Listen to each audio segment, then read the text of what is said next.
let's say you're about to sail around the world. Am I? That's such an impractical way to do things in 2024. A plane would surely be quicker. Well, but maybe you want to start a very famous TikTok account. Oh, you mean Saily, not sailing. Well, you could sailing across the world too. What in the world? Yeah, all I'm saying is in 160 countries and 8 different regions, Saily eSIM will always have you connected when you need it. That's so good. Well, I like being connected. That's not old-fashioned at all. No, it's good. No. Listen. You can if you've ever been lost abroad and you need a Wi-Fi and you can't find one. Or a local SIM card is not available to you. Saily is great because you download the app once, you buy the plan in the region that you're going to, and there you go. You have signal. You got reception. All done. There's a lot of people traveling right now because it's Christmas season. Yeah. You got to go home to see your family, so you got to go away from your family. That's right. You know, whichever one you want to do. Want to go to them or you go away, you can probably use Saily. Yeah, either or, it's great. And by the way, it's compatible with all iOS and Android devices, 24/7 support, full refund if your device is not eSIM compatible. And I want to tell you this, go to Saily app, go to the Saily app or go to saily.com/dangle to get 15% off discount on Saily data plans. Again, it's Saily, SAILY.com/dangle for 15% off. Now let's start the show.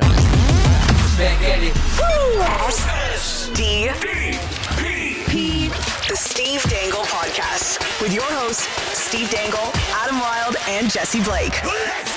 So I want to start the show with a bit of a curveball because I saw this come up right before, and I thought this would be interesting for us to chat about very, very quickly. Did you guys know that NBA ratings are down 22% this year to last, and 48% from the last 10 years to now? I did not, actually. I didn't know the number was that big. It's big. And now these are just the ESPN ratings. And I wanted to know, people are saying, oh, it's the product. And it might well be. But I wondered, have people been finding out about Yarm 80 Plus? Because if they have found out about Yarm 80 Plus, those people that watch on Yarm 80 Plus are not tracked by the rating systems. And as we all know, and we saw this yesterday with YouTube TV going up another $10 or $12 a month. It's now like $1,000 to have YouTube TV. Some people love it, some people don't. I wondered if it's just a bunch of people going to Yarm 80 Plus because it's so expensive. If you wanted to watch all your football this season, it's well over $2,000 in the States. That's crazy. That's It's not like that up here. So I hadn't thought of that, Adam. It actually makes a lot of sense. Because think about it. Okay. Economy's messed up. No one has any money. It's bad. We all know that. Okay. What are you more likely to do? Go to a game? Mm-hmm. Well, no. Go out to watch a game? Well, no. Maybe. Yeah, but going once out in a costs while. money. Yeah, it does. Once in a while, sure, but going out costs money. Or stay at home and watch the game. You would think, I don't know if this makes sense, but wouldn't the ratings go up in times of ideally in tight times? Yes, but when subscriptions cost as much as they do, Well, this is what I'm saying. So maybe, and you're as paying all many- these subscriptions, and then you're getting, advertisers aren't thrilled about this because you're under hitting your numbers, right? Mm-hmm. But the subscription costs so much that you don't even want to pay the admin fee to then watch the ads. I wondered what you guys thought of that. And the reason I wanted to bring it up on a hockey show is because I think it presents quite the opportunity for one NHL. Yes. I think this is good news for the NHL, but there's still work to do. Yeah. The NBA is so far away from the NHL. The NBA had a high place to fall from, and the NHL has a low place to grow from. So it's not shocking to me that one is on a bit of a downturn. And I mean, the NHL, compared to the other big leagues in North America, has nothing but growth potential, pretty much. So it's good news. It's good news, but I don't think they're pulling even necessarily just yet. What are your thoughts? For the NBA, I failed to see if it matters that the ratings are down. It's a nice storyline for people to dunk on Twitter and people who don't consume basketball content all the time to yell and scream and look how they're failing, or people who are hateful of today's game because there's so much 3-point shooting. But at the end of the day, I don't think interest in the NBA is down. I think the It's still a same pop amount of culture people who want to consume the NBA are either doing it in different ways or still have interest in the league itself. And with the ratings, the number, they don't have to fix it right now because they just signed their new TV deal for a couple $2 billion. So they have that contract signed for the next decade moving forward. A lot of money. They're not being affected by these ratings being down. So I don't know if it really matters to them, if the interest is still there, if the growth is still there in franchise value, in terms of their social media consumption, if their metrics are like, our TikTok highlights are going through the roof, but our TV ratings are going down. Who cares if our TV ratings are going down? Because everybody's moving to TikTok. NBA Reddit is insane. So I think people are making a bigger deal out of things right now. I think the product definitely needs help. I think there are little things you can do with the game itself, but I don't know if the ratings itself means like the NBA's failing. So just to put the NBA's size into context for you. So hold on, divided by 11. Okay.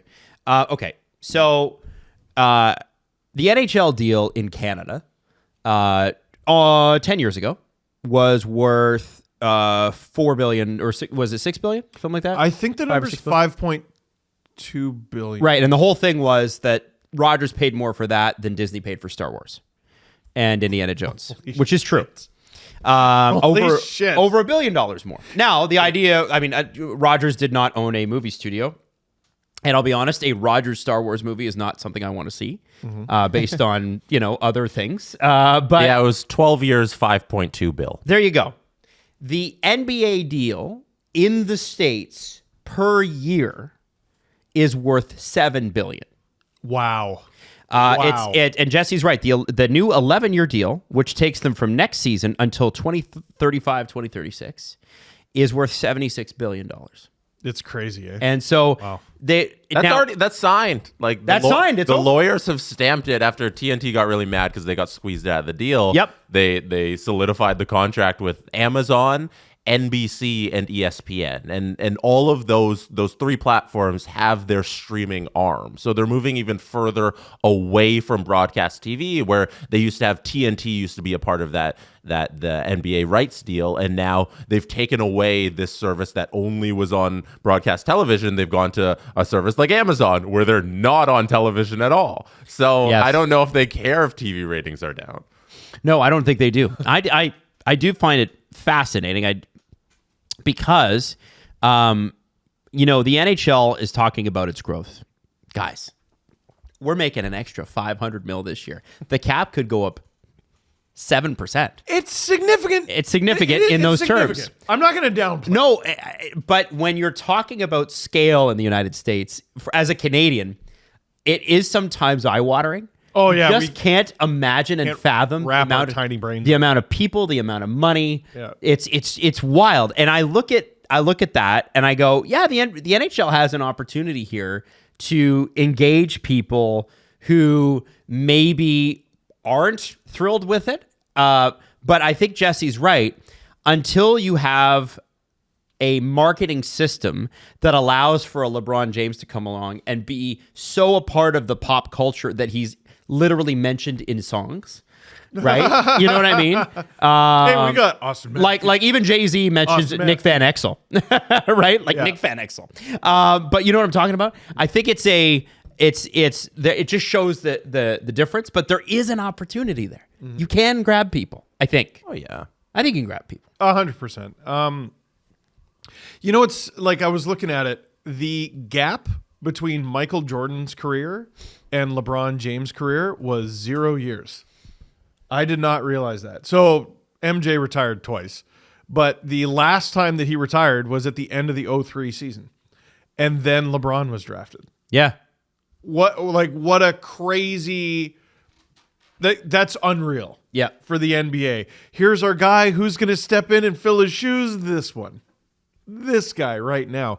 There was a dead period between Gretzky and Crosby Ovi. And even Crosby Ovi is this weird two-headed monster that like I don't know how you ever repeat that. I think that's going to be really difficult. The NBA is going through a transitional period. Some of the greats are aging out. We're still trying to figure out who the new crop of guys is. The NHL, I've beat this drum for years, has never been better to watch, ever. As a product, being able to actually access it and watch it, dun dun dun dun dun dun. That can be difficult. But McDavid, Matthews, McKinnon, Crosby, and Ovi are still here. We have this fanfare of Ovi's goal record. We've talked about how having Quinn Hughes and Cale Makar in the league at the same time is so ridiculous. You have this guy who's like approaching things that haven't been done since Bobby Orr, and he's about to be caught by another guy who's playing at the same time. The NHL's awesome right now. So to me, it makes sense that they're closing the gap, even if it's by a little bit. From a next generation of stars standpoint, the NHL is so far ahead of the NBA. Like, you think so? You're very right on that. Yeah, the next crop of NHL stars are already established and right there, and we're already like rooting for them, and they already have giant fan base. And the NBA is really struggling with that next group after Curry, Durant, LeBron, who are all in their mid-30s, and LeBron's in his 40s now. So like all of those guys who are aging out, they haven't really established the next generation to come up and take their place. But I look at this article here, Maddie, if you want to bring this up. It says NBA ratings are down 26% year over year on TNT, 6% on ESPN. LeBron's move west is a big reason why. This article about NBA ratings being down 26% was written in 2018. Oh, wow. This isn't the article that you're referencing at all. This is a 2018 article that was written about how NBA ratings are down and everything is awful. And at this point, they were 4 years into their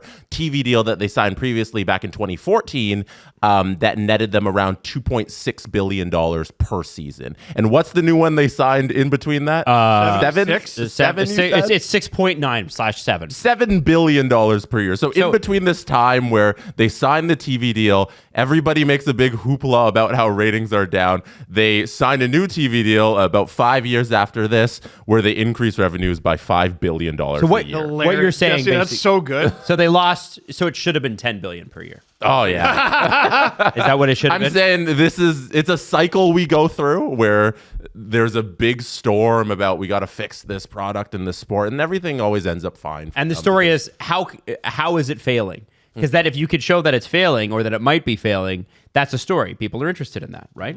Look, you started this hockey show with it. Yeah, absolutely. Because I found it fascinating. I was like, damn, you never hear. I mean, yeah, you hear some complaints about flopping. You hear some complaints about load management. You hear some complaints about the amount of three balls. But like, you don't really hear on the business side anything going wrong outside of Daryl Morey being mad at the Chinese government and that cost him a ton of money. Like, there was not... Business-wise, the NBA, it's pretty hard to say they've ever put a step wrong since like 93. Like, unless you were around in 2018 and you're reading headlines. Oh, that's true. That's good point, Jesse. That's so crazy, Jesse. That's so good. Because when you were like LeBron's move out west, I'm like, that was quite some time ago. And wow. The narrative's obviously different. It's he moves. They're still talking about the stars and all that stuff, but the narrative's a lot of the same. Where we're talking about the product, and back then that's 2018. So like Golden State would have been shooting a bunch of threes too. I don't know if that was one of the big narratives then, but they made them. Yeah, so no one ever really complained when they did.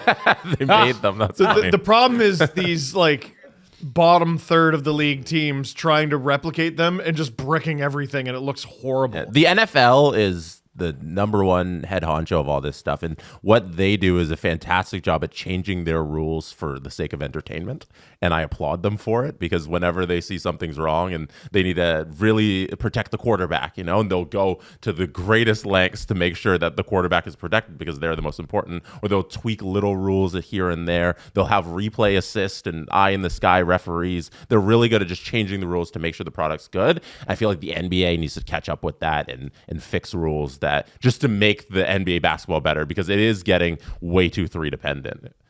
Yeah. And they also didn't always have a 3-ball line.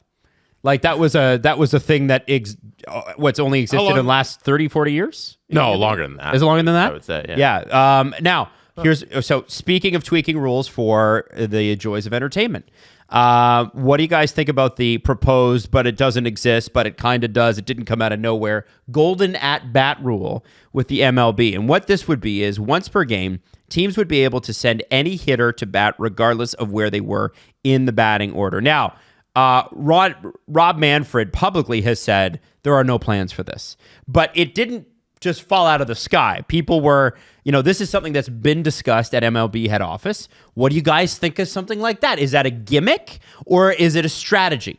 So I'm down 2. Or no, I'm down 1. Bottom of the 9th. Gun to the earth. 1 out. Andre Iguodala. I put Vladdy Guerrero up to bat. Yeah. He grounds out because he has an unreal at bat. He has a 13 pitch at bat and eventually fouls out. Yeah. And I can put him right back up to bat. Yep. That's friggin' nuts. What's weird though is like if he hits a single, can you put him back up to bat? What do you do about that? Jesse, what do you think? In theory, yeah, you put a pinch runner. Jesse, you played high level baseball. You take him out of the game. Oh, right. Pinch runner, yeah, right? So you wouldn't be able to. I think if he's a pinch runner, then if he gets on base, you can't put him back up. It'd be funny if you were able to I guess you couldn't do that. You have Ghost Runner. Yeah, you have a ghost runner. Stupid.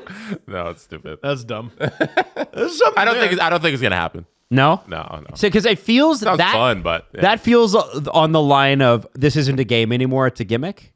It sounds like you're changing the sport in the fundamental way. Yes. Yeah. And you take away the opportunity for some 245 hitter who's like 7th in the order to hit some surprise dinger that nobody expects and holy shit, the game's over and it's that guy. Rajay Davis in the World Series. Yeah. You take that away? Yeah. It's a silly idea. It is a silly idea. Now, I ask you that to ask you this. This is in 32 Thoughts this morning. Okay. Adam, for the listeners, what is that? 32 Thoughts is a blog by a relatively new and up-and-coming reporter. Okay. Elliot, I think it's free. Yeah, just got on the scene. Yeah, he's new on the scene. You should check out his work. Just graduated from Western. Yeah, when he's not covering horse racing, he does a little hockey on the side. That's just something he apparently had to do. He used to have to cover like Ajax Downs. He's changed the offside rule. So here's the deal. Elliot he fully admits that at the start he was on board with the challenge, the Matt Duchene, we've all seen it, where, oh my God, it's so egregiously offside and there's no way to challenge it. And he was on board with this, on board with replay. But now, as we've been saying for like 2 years, you can't enjoy a goal. No. Because it could be 45 seconds from the offside, but the goal, it went in.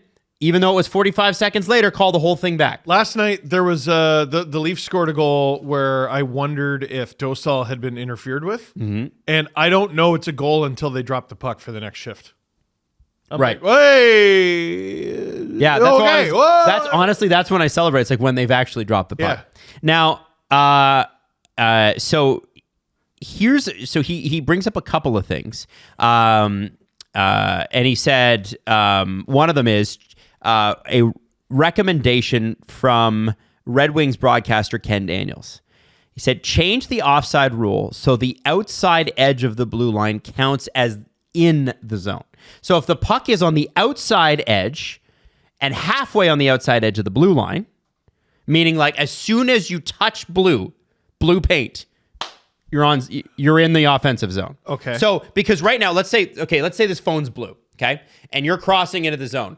That's the goalie over here, this part here, the part closest to the goalie, is the part where that's where the onside comes. Yeah, but how does that? Wouldn't you just get problems on the other side of the, of the blue? I think you'd have less problems. Because it would give you a couple extra inches to stretch your foot or whatever else. Right. Isn't this the equivalent of if the puck touches a hint of white after the goal line, it's a goal? Yeah. How many? I actually really like this idea. Good for Kenny Daniels. Another one.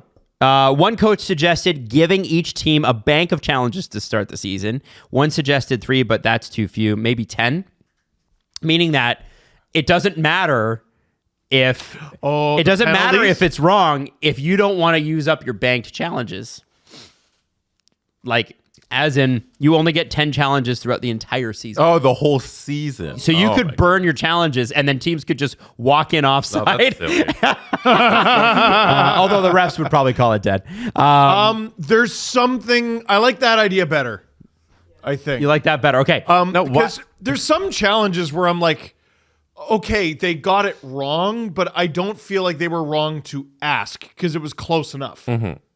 You know, Why not just have the referee in the top of the stadium just call it? Well, Why so not get rid of challenge? before we get to the thing that makes the most sense, another coach had an even better idea. NHL Commissioner Gary Bettman's philosophy boils down to only overturn it if it is dead bleeping wrong. That's supposedly the front office thing. With that baseline, create a time limit. If there's no resolution in that window, it's clearly not dead wrong, time limit is big. and the original call stands. Yep.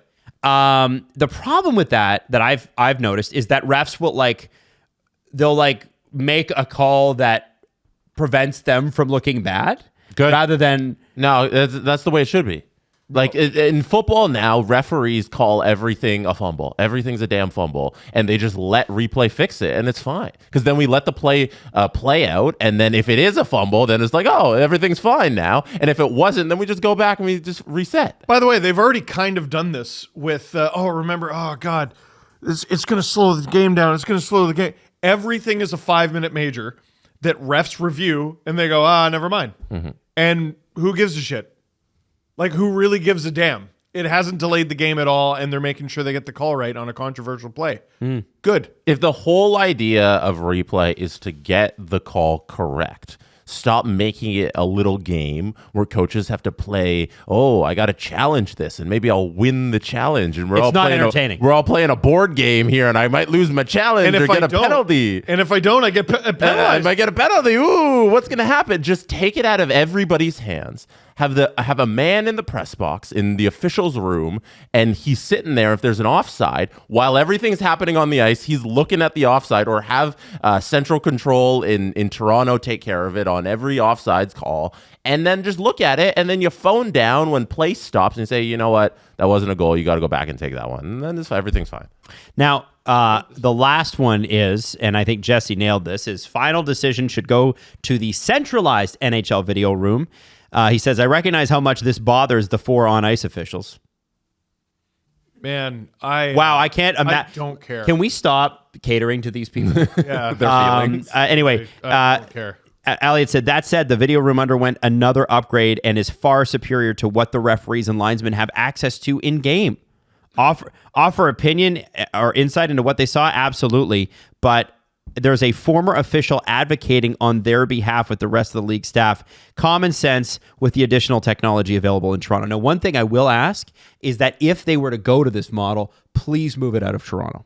Please put it anywhere else but Toronto. Put it in Winnipeg, No. Montreal. No. Do not have it in Toronto. Saskatoon. I love it. Sure. Neutral site. Yeah. Neutral site. Yeah.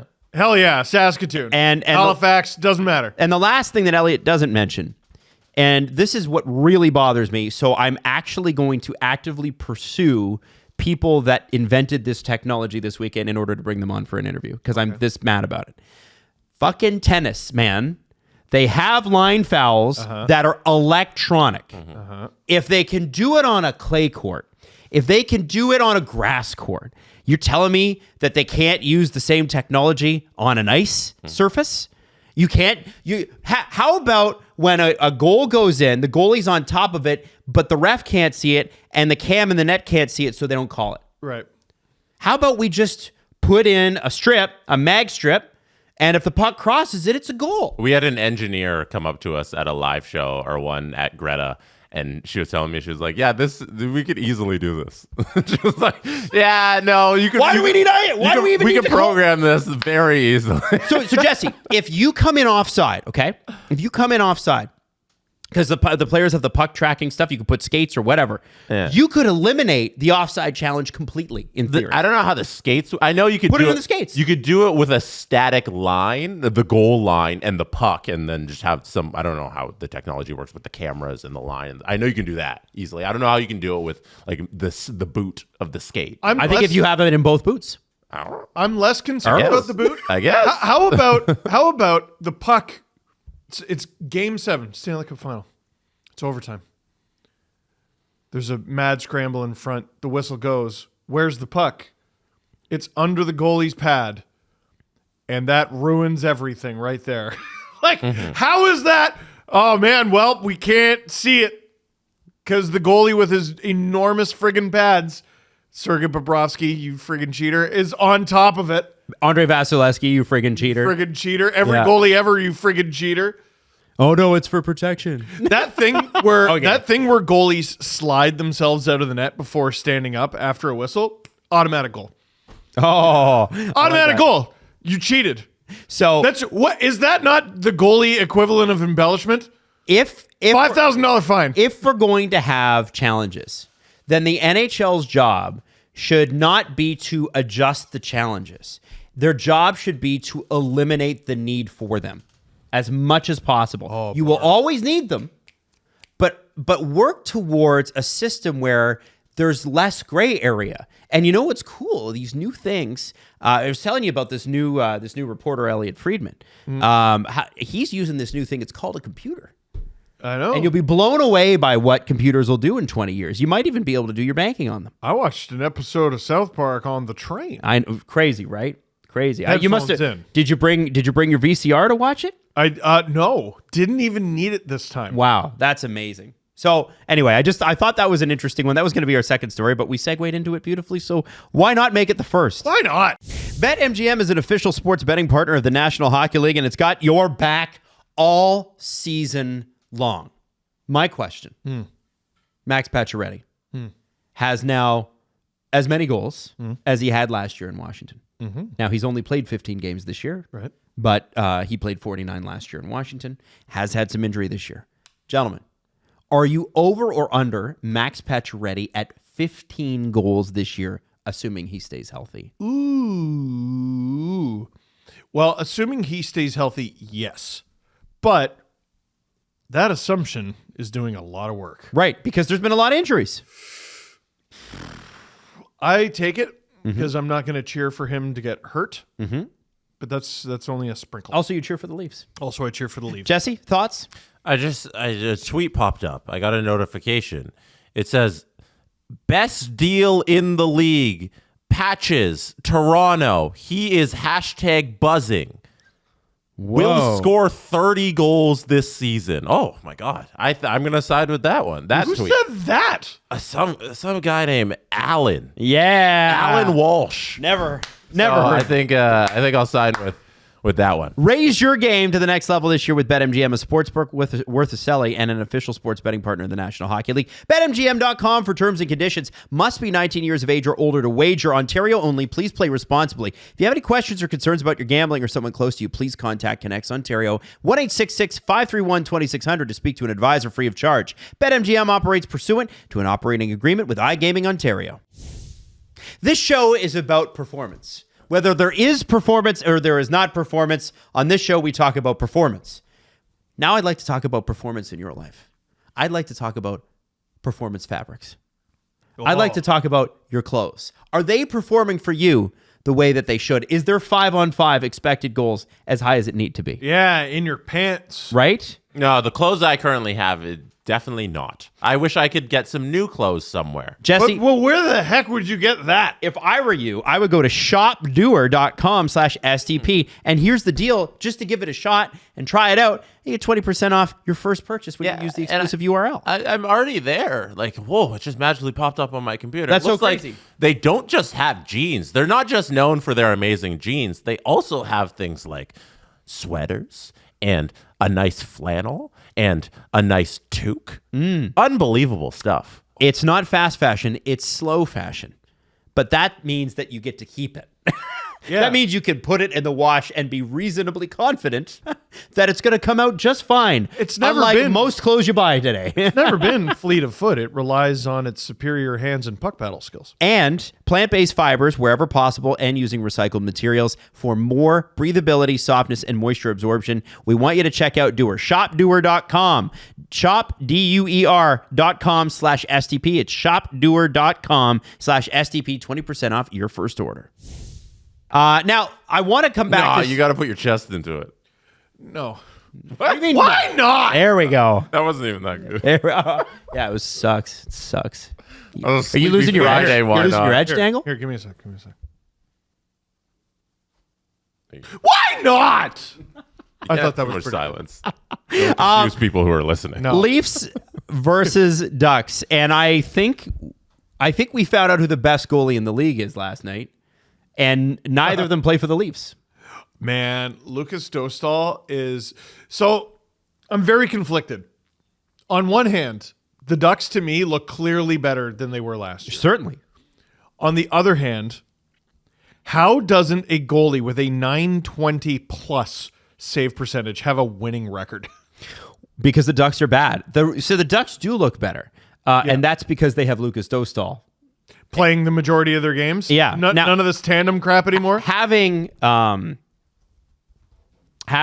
His Jake glove is Trouba great. in the lineup's going to help. As much as people were like, "Oh, that guy sucks," it's going to help based on what they had. Cam Fowler's going to get traded here, we think, right? Yeah. But they have, the Ducks for a lot of years were a defenseman factory. They now have a good goalie. Now you got to actually bring some forwards in, and hopefully Trevor Zegras is not more than the 6 weeks that they're predicting him to be, which really sucks for him. And I know he wants to get traded probably as well. But I look at the Ducks and I go, hey, there's your centerpiece. Like forever. Build out from him. Forever. Him, Leo Carlson, hell of a luxury to have. I like Mason McTavish. Keep it going. Pavel Mintyukov. Keep going. Yep. Keep going. Now, last night we had a bit of a scare. I'm going to start with the goaltending because we started with that on the Ducks side. Tony Stolarz from the LFR. Oh, Tone. Was not available for the third period. Frank Saravalli. Second period, excuse me. Frank Saravalli reported almost immediately that they don't expect it to be. Adam wasn't wrong. He wasn't available. It's true. Yeah. Wasn't available for overtime either. Even though there wasn't any. Yeah, he wasn't available. Yeah. Adam was right. Thank you, Jesse. Thank you. So Frank Saravalli reported immediately, basically, that they don't expect it to be that serious. Darren Dreger said this morning that he'll be undergoing tests, but didn't speak to the validity of Frank's report or back it up in any way. Doesn't mean it's wrong. It just means he didn't have the sources. I'm not suggesting that. I am not suggesting that. But I think, listen, it's interesting when two insiders are talking about the same story and they don't parrot each other. It means that they've got different people telling them different things. Dreger has a way of conveying a message. He was very interesting with a Ranger story recently, I will just say. Yes. I don't think he saw eye to eye with Larry Brooks. I don't think a lot of the media saw eye to eye with Larry Brooks. No. No. I don't know how would Frank have known that quickly. I think he probably has a source in the equipment staff. No, but I don't. Wasn't it during the game? I don't Yeah, know what? how if the Leafs knew. Well, because he hasn't gone under testing. I don't know if Stolarz knew. I think he was checking to see did he snap an ACL or something like that. Oh, and that from what we understand didn't Snap happen. an Remember, he's ACL. got two knees that he's had to completely Anthony reconstruct. Stolarz has a history of knee injuries, which is frightening. Troubling. Yeah. He's also, I think by the end of last night, he had the second best save percentage in the league behind Philip Gustafsson. Right. So, it's Joseph Wool's fifth. So this is the thing. I think one of our events, somebody said, "Okay, so they should trade Wool now, right? They have Stolarz," and I'm like, "No, they're gonna need both. They're gonna need both. This is why you have both. This is why." And they called up Dennis Hildeby, and I got news for you. He's gonna play games, unless Stolarz is fine and makes his return to the lineup. The Leafs have, I think it's 3 straight weeks with back-to-backs. Yep. And Hildeby, I think, and it's Wool, right? God bless the guy, but the Leafs have 2 great goalies right now, and you're way more worried about one of them getting hurt, and it's not Stolarz. It's Wool. Yep. Keeping him healthy. So you got to think if Stolarz is out for all 3 of those back-to-backs, that's at least 3 Hildeby games. Yep. And you're probably going to want to get him more. Artur Akhtimov. Just on the goalie thing, Nick Barden in the press box pointed out that it should be Matt Murray time, but it's because he covers the Marlies. He knows that Matt Murray left a couple of games ago with an undisclosed injury. It's unbelievable. And is just always injured, and they don't know how long he's going to be out. And he has had a good season. Yeah, he's been decent down there. I mean, None of the Marlies goalies have played that many games. None of them have even reached double-digit games played. But that's because it's a trio, not a duo. It's Akhtomov's played 9, Hildeby's played 6, and Murray's played 6. And I look at Akhtomov's numbers, and people were like, "Oh, why can't we see him?" And I'm like, "Let him cook, man. Just give it time." Guys played 9 games. You feel for Murray, who's trying to work his way back. Yep. So little play last year, 3 total AHL games, and then now this season 6 games, and 6 games he's injured. So Akhtomov's got 9 games under his belt. He has not lost in regulation. 8-0-1. And has a .929 save percentage and a less than 2 goals against average. I know we hate that stat, but that's a pretty cool stat line. You have to score, or the Marlies only have to score 2 goals to win. The problem with Artur Akhtomov, from what I can see, is that he's not 6'7" every time he steps on the ice. He's only 6'2". Oh, that's small. Short king. Yeah. That's small for a goalie. Short king. And, obviously Dennis Hildeby had a good game, a couple good games up here, and then a really bad one. He had one good, one bad. His first one was good. His second one was bad. But that was that shitty Blue Jackets game. Oh, yeah. I don't really blame him for that. He wasn't great, but the team was... And he has a sub 900 save percentage with the Marlies this year. Yeah, I'm more concerned about him not doing so great with the Marlies, but small sample size. The bigger sample size from last year is he's an American Hockey League All-Star, like as a rookie. Yeah. So you'd rather have Murray. That's why they have him, but the NHL schedule doesn't give a shit what you'd rather. So they're going to have to play some games with Hildeby and not lean as heavily on their probably best goaltending in the league. Jesse, did you get a concernometer sense from Berube when he spoke yesterday? No, he doesn't give off that kind of vibes. No, he shuts any injury question that happens that night of the game. He shuts it down. I was like, we'll talk about that tomorrow. And then next day at practice, he'll have some sort of update, whether it's like we still don't have info or an actual update. Yeah, but yeah, night of the game, he never really provides anything. Were you there for the cold weather comment where he was just like, "Yeah, it's cold. I was in a t-shirt." The t-shirt stuff? No, I missed the t-shirt jokes. It was the bits he was running. I love that he's running bits. I love that. No, he's a funny dude. He's always trying to make people laugh. He's good. It's good entertainment. Did you get a sense of the relief he might have felt by having Jake McCabe back in the lineup? Mm-hmm. I feel like Jake McCabe is an important part of the team because I don't feel like OEL has had the best stretch here. And same with like Timmins. I like the guy, but I feel like he struggled a little too as of late. So the ideal lineup is like McCabe's healthy, Hakanpää's healthy, and all those guys are playing lesser roles because you have so many different guys to lean on. How about Riley? Because I've noticed the discourse has started around Riley. Mm-hmm. I haven't noticed it that badly myself. But are you picking up anything there? Riley's he doesn't make mistakes that I don't feel like are egregious enough to get on his case, but he's also not impacting on the offensive end, which you haven't really needed. But the Leafs the last 2 seasons have just struggled mightily to get any type of offense from their defensemen, from the back end. Yes. Near the last, I think last year they were last in the league, and year before that they were near the bottom of points from their defensemen. So you'd like Riley to be that impact guy, and he hasn't really shown up to do that. And yet, last night, you get a shot from Jake McCabe, leads to a rebound. He gets an assist on a goal. Mm-hmm. You get a shot from Timmins that's tipped in from Pacioretty, led to a goal.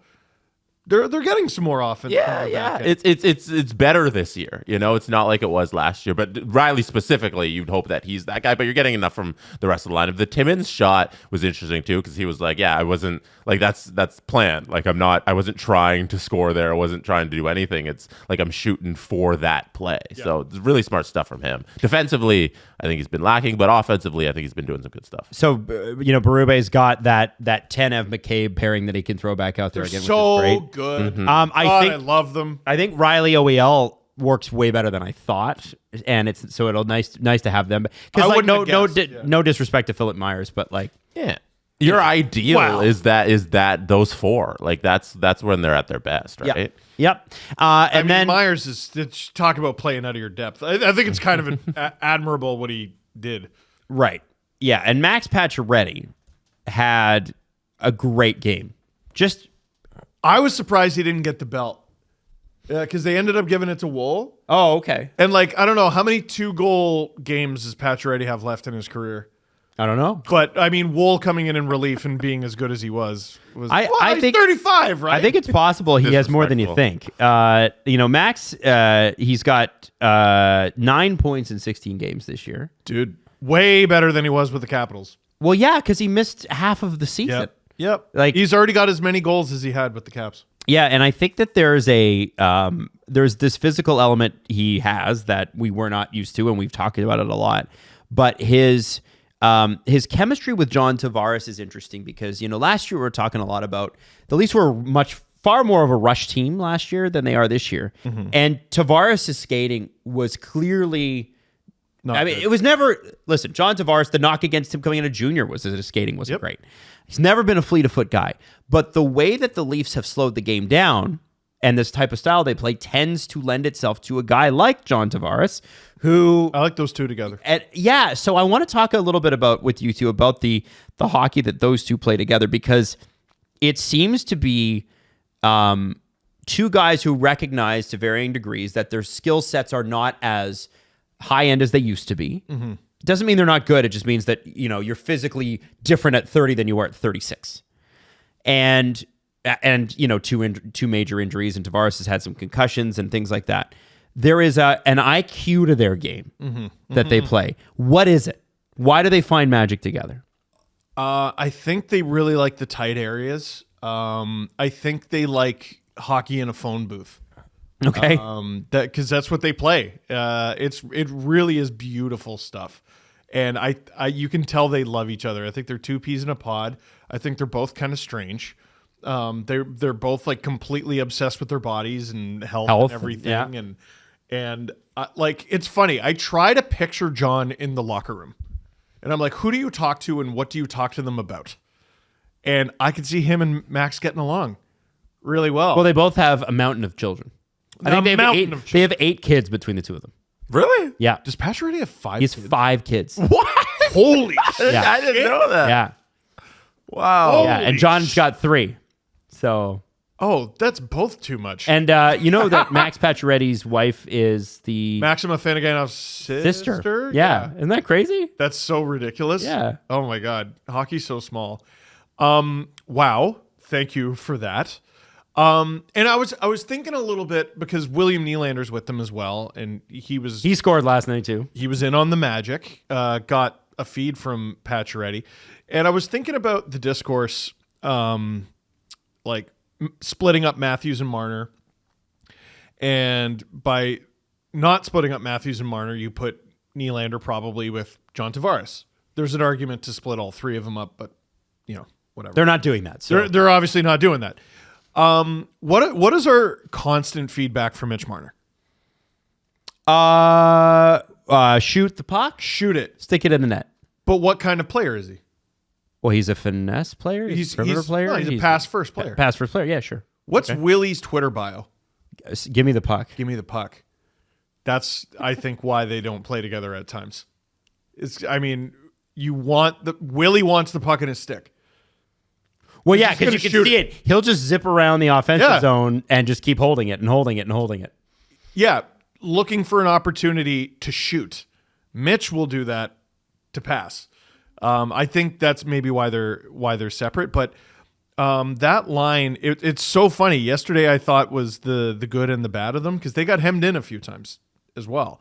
But they had all 3 goals. Right. They're so fun. I thought the first line was really dominant too. I was disappointed they weren't able to crack the code. The third line was really good. Like I kind of look back on that game and how close the Ducks kept it and everything, and I go, but wait, who on the Leafs was like? Did anyone do poorly? I don't think so. I think that was just a really competitive team last night in the Ducks, who was looking to bounce back from a crappy game the night before. Right. And they weren't able to do it. Right. I like what the Leafs did. That third line of Minton, Domi, and Holmberg. Holmberg's growing on me. Yeah? Oh, like a vine. Now what? Okay. Now, actually, before you move on to that, Sure. I want to ask Jesse about this. So when one of the quotes I saw last night and I wanted to ask you about Okay. was our good friend Craig Berube, and he was talking about Nylander, and he was saying he's just so good. That was the quote, something along those lines. Can you tell me the tone in which that was delivered? Because I read that. Craig Berube was asked, I believe it was by Steve Simmons. I believe he was asking him. He's like, "Do you think anybody in the NHL could have made that play that Nylander made last night, where he hit the puck in the air and then he hit it Twice. again up over Dostal, which is just incredible stuff." So that the little double tap midair to score that goal. And he was like, "Do you think anybody in the NHL could make that play?" And Berube goes, "Well, I certainly couldn't."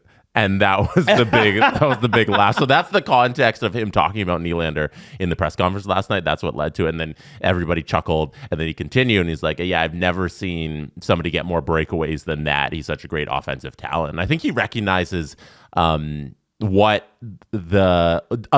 unleashing Nylander can do, just like giving him the freedom to go chase goals. And he recognized like that's when he's at his best. And all he wants from him is to show it on the defensive end too. As long as you're trying on the defensive end, I know the offense is going to be there because of what an incredible talent you are. And that's Nylander's game, right? That's what we've always asked him to do, just show a little more effort on defense, because then the goals are going to come. And he's really grown into a goal scorer that I don't think we've all imagined that he'd be. No. Like, what is it? 18 goals on the season so far this year. Could easily hit 50. And last season, where it's really his breakout year, we all look at him as, Had 40. Oh, yeah, like you can score goals at this high level. But before that, it was more like, because so much of the focus is always on Austin, we never looked at him. But he's right there 1-2 with any goal scorer in this entire league right now. He just looking back at his career, so his rookie little 22 game stint, I don't know if that really counts. 6 goals in 22 games. Okay, fine. 22. He didn't need to slide his ELC like that. Yeah, I know. 22 goals in 81 games. That's pretty good. Yeah. 20 goals in 82 games. Okay. Then he I can't believe this is the same player. After the terrible contract negotiation, in 54 games, he had 7 goals and 27 points. Crazy. Cannot believe that's the same player. Then, 31 goals in 68 games. Oh, COVID happened. Guess what? Tanks again. 17 goals in 51 games.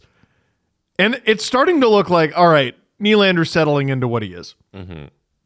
Then he gets 80 points in 81 games. Still, it was only 34 goals.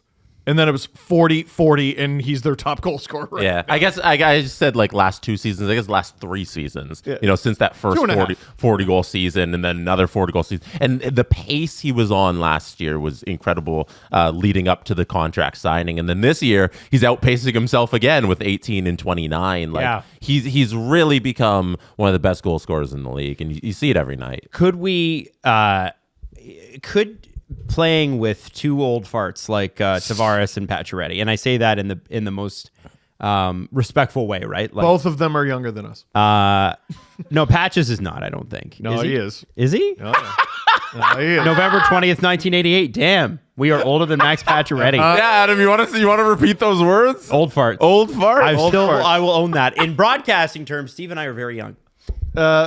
Sure. Because most sports broadcasting? Oh, yeah, in yeah. sports broadcasting terms, like everybody's over 50. Like We have Oh my God, yeah. 25 years before I think we're considered median. yeah, it's wild. Like, Hey, Maddie. Hey. Maddie goes like this. What do you mean PU, Maddie? Oh, stinky, yes. The old farts. How dare you? How dare you? With- you know what? Back in my day. Oh, sorry. Yeah, you look at guys on TV in any sport, and you're like, oh, that's the 70-year-old man.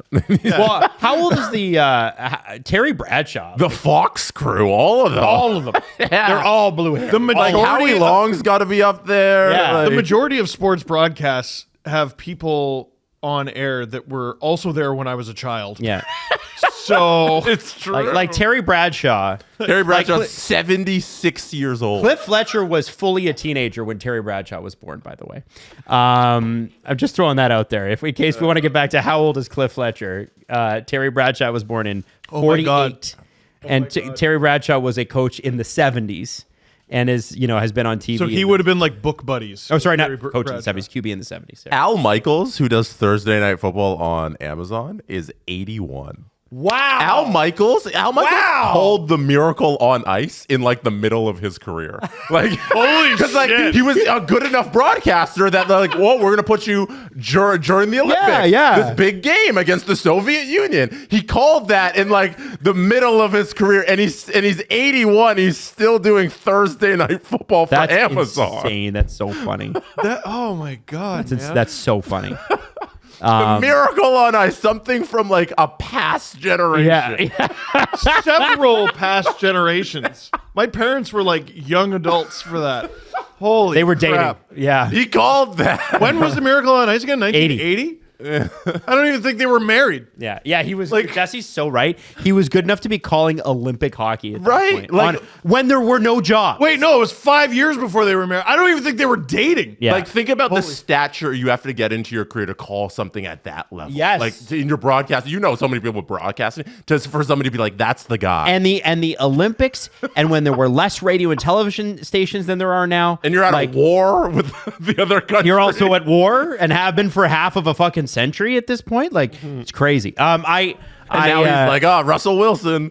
Like, Yeah. what? So anyway, with Max and John being defensively responsible guys, and that comes with age because John's always been defensively responsible as far as I know. Max has been relatively throughout his career. There were years when he was scoring 30 in a row for 4 years where I don't know that he was the best defensive forward on the team. You would just always have the puck. But allows Nylander to kind of be himself because he doesn't have to babysit anyone. Well, if you're out there with those two, you have to skate, Yeah. right? You have to skate, and I think if you're skating, you're probably paying attention to, you You can telling go. Mitch to get skating?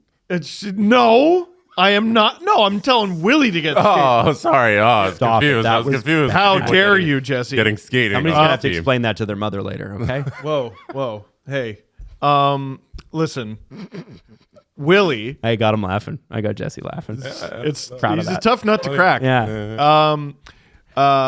You can go balls to the walls and irresponsible with your lanes and everything, but eventually you get fucking tired and you figure it out. Like Yeah. defensive hockey, we talk about like working hard and you got to give the effort. I think part of being a good defensive player is also not wasting your energy. Yeah. Well, so your legs don't burn too quickly. Exactly. No, he's a great player. I mean, having Max Pacioretty in that role, and dropping Holmberg down in the lineup as well, like it just It's better for both of them. it ties the room together. Like I want McMahon back so bad. James Myrtle was saying in his column that the Leafs should probably drop Holmberg to the fourth line when McMahon comes back. And then you have McMahon, Domi, and Minton as your third line. And then the fourth line has been really, really interesting. I know Ryan Reeves has not had the best stat line this year, but you look at what that fourth line is able to do. They cause a lot of offensive zone faceoffs because they don't get hemmed in. And if you pull Reeves out of the lineup, even if it's not forever, you just you platoon or whatever, then you can have Holmberg, Dewar, Lorentz, and that's a pretty Hell solid. yeah. That's a hell yeah fourth line, and you can at least experiment with the third line and go, can Minton center these guys? Can they get us some depth scoring? Listen, I know what Reeves is, Yeah. and I know people don't like him. I haven't checked the numbers, so the numbers might say something completely opposite, but by my eye, he's been straight up effective recently. Mm-hmm. He's not going to drive play. He's probably not going to be the reason you win games. He's probably not going to be the reason you lose games. He broke up a scoring chance the other night. Like he's good on the forecheck. Like people act like the reason the Leafs are not in first place right now is because of Ryan Reeves. But the 8 minutes he plays, like what? I just don't think that's a thing. However, the fourth line you just mentioned, yeah. Like there are some nights where that's just going to make straight up sense. Right. Brian Reese didn't play every single game this season. Like, he's been in and out of the lineup early on before the suspension. He would get scratched a couple games or like one game and then go back in. But now that there's so many injuries, he has this regular spot in the lineup. But when everybody's healthy, I assume he plays most games, but some he doesn't. So one of the things I want to Well, I just want to mention something depressing. We didn't mention Nick Robertson once. well, we didn't. Yeah, he played his way off the team. Yeah, at least for now. I to that point, there's been a lot of discussion in analytics circles about the lack of 5-on-5 scoring, and not just that, but like the lack of 5-on-5 opportunities. And you know, the Leafs are just. I've seen people say, who are very intelligent people, the Leafs are worse than their record suggests. They are. That's every team with great goaltending. They are. They're going to be boring to watch. And when I look at this and I go, okay, you had 2 weeks ago, you had 7 forwards out of the lineup, and one of them was your 70 goal scorer, 69 goal scorer. Mm-hmm. And you don't have the center depth you'd ideally want, right? You still I know people are. Everybody wants Minton to be great, and so do I. But count me as I'm impressed but not convinced. Oh, I thought last game was his best in the NHL. Yeah, Minton been so good. I love That's somebody who deserves zero criticism. I loved him. Listen, You're a piece of crap. Yeah. Okay. Why do you hate children? Let's get 20, 30 games into it, then we'll talk. Sure. Is my point. And that's Unimpressed. Adam Wild. I said I was impressed. This is unimpressed with Adam Wild. Where I'm just unimpressed about things. Hey, you know what, professional athlete? Here's what you stink at. But I think that the reason some of the numbers are showing that is because they took a lot of punch out of the lineup. Even a guy like, forget Matthews, even a guy like Calle Yarncroke, who was up until this point reliably counted on for 15 goals. 15, yeah. Ish. And James Myrtle mentioned in his column this morning that he may be gone for the year. We don't know. He might be gone until the playoffs. Sure, he might looking be. like it. They might Mark Stone him. Well, that'd be nice. I don't think Yarncroke's going to just get plopped into the lineup. I think if he doesn't play before the playoffs, he ain't playing. Maybe not. I don't know. I don't know. Free Calle Yarncroke. Yeah. Free Calle Yarncroke. But my point in bringing this up is I would expect a team that goes through that type of injury attrition to have less than previous to last year's advanced stats. They also don't score as much as last year, and they're not going to score the same ways they did last year. And so if you pull that kind of punch out of the lineup, 7 regulars, you're going to see some stats that look bad. And the part that I feel like is being missed, you look at that in a vacuum, you're not mentioning the injuries. The other part that I think is being missed is they weathered it. They won. They still found a way to win, specifically when Matthews was out. They found a way to get the guys that we always talk about. Who are the guys that need to score? The core 4. The core 4. And you know who scored when Matthews was out? The core 3. All of them, regularly. Yep. I will say this, because I think you're right, but here's where they have a point. Coming into the season, I went, wait a sec. They have the exact same forward group, minus Tyler Bertuzzi, plus Max Pacioretty on his janky contract, and who else? Who did they have? Oh, Steven Lorentz. This forward group was supposed to take a step back, I think. And as I said, by design, it seems that way. Well, let's say Matthews scores 40 goals this year, which is an unreal season for most people. That's 29 goals you have to make up. That's you could go out and sign a $7 million player in free agency and be happy with them scoring 29 goals.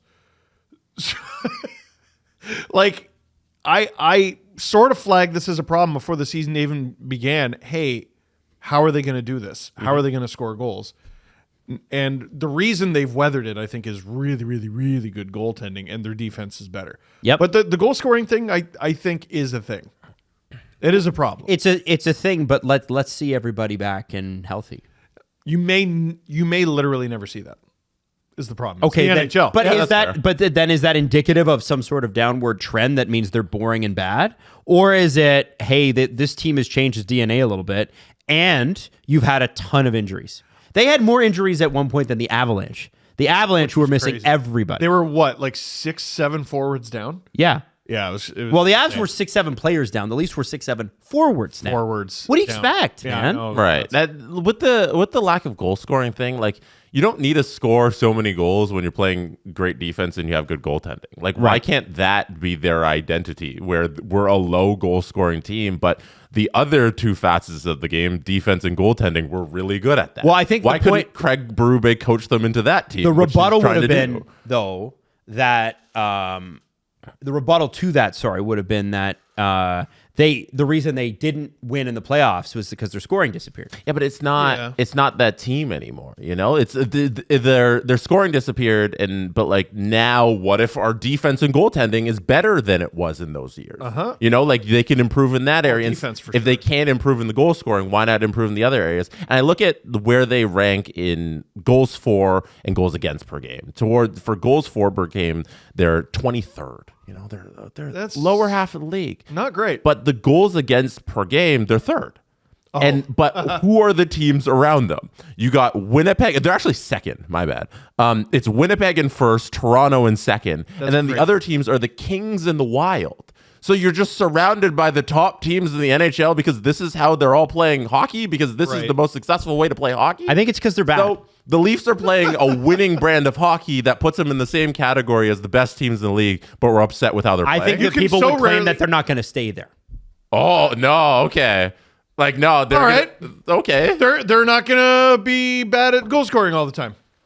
I can do it too. Yeah. So why don't you call me when that happens, and then we'll have that discussion. Because what I'm talking about is the reality of the team and what they're playing with right now. I can't magically just predict that they're gonna stink in a month. Like what? Last year, the Leafs had like 3 games. There was the game where they would come out and destroy their opponent, but then have to hold the fort, and they couldn't really. There was they come out flat, and then they have to score their way out of the pit, and sometimes they could. And then the most fun ones, gunfights, where they just goal. It is 6-6 heading into overtime. Yeah. Like, just can't hold a lead, can't stay down. Here we go, just slobber knocker pond hockey. And now they're actually playing like the hockey we watch in the playoffs, frankly. Yeah, they're playing playoff hockey from day one, and people are complaining. Yeah. Like, You must be fun at parties. the Battle of Alberta a few years ago, Oilers Flames, that would have been 2022. I thought 2 things while watching that series. 1, this rules. 2, neither of you are making the final. Like, it was really fun. It was really fun to watch, and neither team had a snowball's chance. Like, game 1, Flames go up 6-2. I'm like, well, Oilers are cooked. Oilers tie it. I'm like, well, Flames are cooked. And Oilers end up winning that series in 5. And then what happens? The Avalanche friggin' sweep them. Yeah.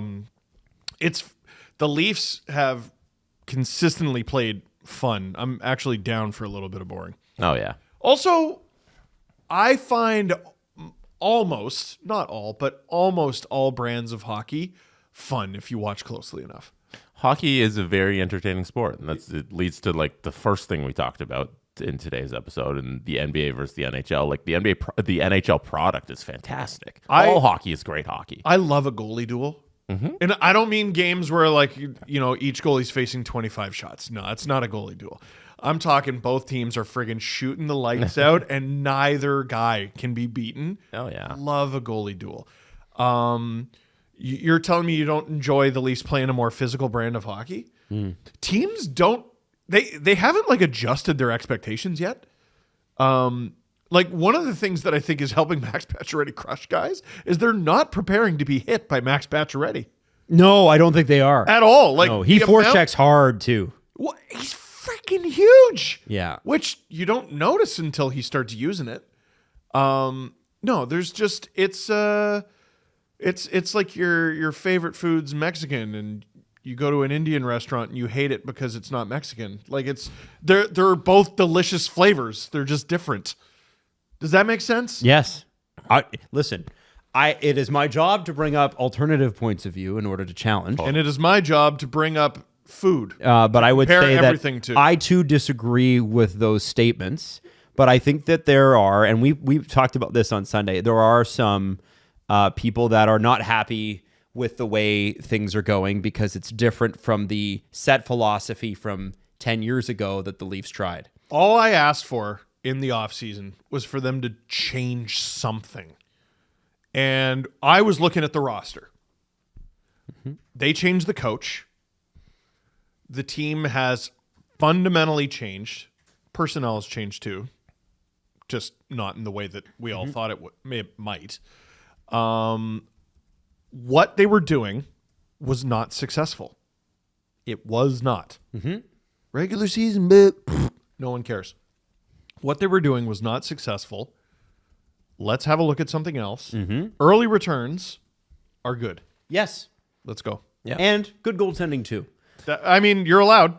Maddie, if you want to bring up You're not, though. Goals against per game, the Leafs actually are tied for the league in goals against per game. But Jesse, they don't score enough at this specific one thing that I think they should. A 4-way tie. I didn't even realize this when I was looking Holy at just shit. the order of goals against per game. It's a 4-way tie for first, with the Jets, Leafs, Kings, Wild are all 2.55 goals against per game. Wow. And then you go down the list, it's Dallas at 5, New Jersey at 6, Washington at 7, Edmonton at 8, Vegas at 9. Amongst those 9 teams in the top 10 in goals against per game, there's not a bad team in the bunch. They're all above a 600 points percentage. And that's not the same thing you can say about goals for per game, where you have the Lightning there at second, who are below 600 in points percentage. And you also have the Blue Jackets at 8th, who are below 500 in a points percentage. So goals against per game seems to be more indicative of the best teams in the league. Jesse, So, have you considered that? I don't know. No. Just a quick look also, at some stats. Can I have a quick look, since you have that stat sheet Sure. up? I'd love to have a look at power play percentage, because I think it's so interesting. The Leafs power play has not been. It was not setting the world on fire to start. They're in 20th in power play. Yeah, they were last for a big chunk of October. People are talking about what they could be doing at 5-on-5, and I totally understand that. But if that power play regresses to the mean, There you go. Shut up.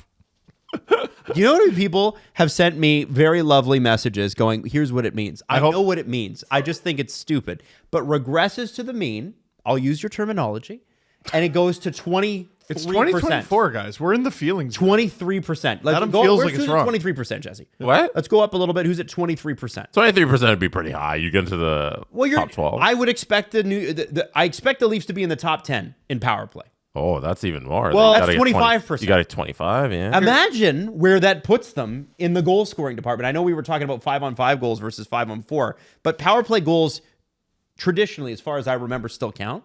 And if you have an improvement in that area, even more than the Leafs already have, and they had a really good November power play, and so far it's been okay in December, I don't know. There's work to be done in both categories. Yeah. You can say that they're 20th in power play percentage, and they are 23rd or 22nd in goals for per game. There's work to be done in both areas. Why haven't they won the cup, though? It's December 13th. Jesse, they can work on that from here on out. Jesse, help me out. I want to see something. So can you arrange the top power plays in the league? Mm-hmm. Real quick. Yep. So, okay, there's 2 teams above 30%, which seems insane. Which are the Devils and Jets, for anybody listening. There's 7 teams above 25%. Can you go to last year's season total? I can. I want to see how many teams were above 25%. Oh, shit. More than I thought. 4. There's top 4, yeah. None were above 30, though. Tampa, Carolina, New York, Edmonton were all 26 and above. So it's reasonable to believe, and like middle of the pack is still. Leafs like were 24 last year. Yeah. Oh wow, there you go. Right there, 7th place. So power percentage. regress to the mean. And it didn't friggin' help in the playoffs, did it? Well, I mean, Matthews and Marner, Matthews and Nylander were out for part of that too. I give them that. Schedule doesn't care. I don't give it to him. No, fine. Schedule doesn't give a fuck. Steve doesn't care. Steve doesn't give shit. You got to win with Facts don't players. care about your feelings, right? Nope. Right? Steve Shapiro over here. Well, All right. hey, now. 24%. I think the Leafs. I think that's achievable for these Leafs. I do. Yeah, And then they get more goals per game. like from here on out. Yeah. With Storyworth, you can grab all of your family memories and put them in a book that's just for your family. It's just for you. And this is especially great around the holidays because you get around the dinner table, you have a couple drinks, and you start talking about stories. And your parents, your grandparents, your aunts, your uncles, your cousins, they'll pop out a story and you go, I've known you for 35 years of my 35 years on this face of this earth, and I did not know that about you. My Nona dangled me upside down by the feet when I was a newborn baby, and I found that out when I was 13 years old. Is that a thing that people do? Italians do it because they believe it makes you grow taller. Oh. And Wow. If you look at me, it didn't make me grow taller. It obviously just forced all the blood to my head, and that's why it's so big. Well, there you go. So here's the deal. Each week, Storyworth emails your loved one with a thought-provoking question that you get to help pick. And it makes this writing process a breeze because they will respond, and all of those stories will be taken, edited, and then put into a real book. Leather-bound book. It's actually such a ridiculously cool idea the more I think about it. With Storywork, this is a great kind of holiday gift that you can give to people, and we're going to give you $10 off your first purchase. Go to storyworth.com/STP. So that's spelled story and then worth, WORTH.com/STP. Storyworth.com/STP to save $10 on your first purchase. Can we end the Leaf segment with Max Pacioretty's family? Yeah, You brought it up. absolutely. I think that'd be very cute. They're very just to point out. So this was when he had his 800th game in the NHL. He was playing for Vegas at the time. Some insider, some agent named Alan Walsh Never heard tweeted out this photo of Pacioretty and his beautiful family. All of his 5 kids. I didn't know he Wow. had so many children. How do you have time There to they play are. hockey? Yeah, they're very cute. Yeah, they are cute. Yeah. Look at those kids. Oh my god. And it says "Congrats, Daddy" on the balloon. I like it. How do you even know all their names? That's crazy. Yeah, it's like what? 5? Yeah. Oh, listen. I'm sure if you've got 5 kids in the family, names get mixed up. Maddie, Yeah, one girl. Yeah. Did you have 2 siblings, Maddie? Did your parents ever mess up your names? My parents Mess up the name. Oh, actually, Yeah. yeah. Not to drag my dad, but he messed up the spelling of my name on my birth certificate. It was supposed to be Malin, and like the French, and he put Madeline. Oh. He missed an E. No way. Did it ever get Yeah. changed? Nope. No way. I don't know. I like it. Yeah. Like, I'm fine. Well, it's yours now, right? Yeah. Like I'm 24. It's a little. What I meant Yeah, is like well, my parents would get mad at me and they'd accidentally call me like Max, which was my dog. Like, they'd be like, Oh, I call I call Leo Iggy all the time. right. That's yeah. I don't think That's they what would I'm talking accidentally call me Noah or Ben. I know. I wondered, yeah, and that's what I think would happen. Like he's got 4 boys and a little girl, so I would imagine that there are some names. He's got a whole line. He does actually. Like, you got 3 forwards and 2 defensemen. Yeah, That's good. Oh, shit. that's a good point. Those Yeah. guys Yeah, are no, they must pretty play good. like a great shinny. No, they probably shoot left, though. He's leaving a lot of money. Yeah. He's leaving a lot of money on the table. How You many, gotta how many teach Stanley them Cup to- champions do you think we got there? Oh, there's a couple. I would think. 2. Yeah.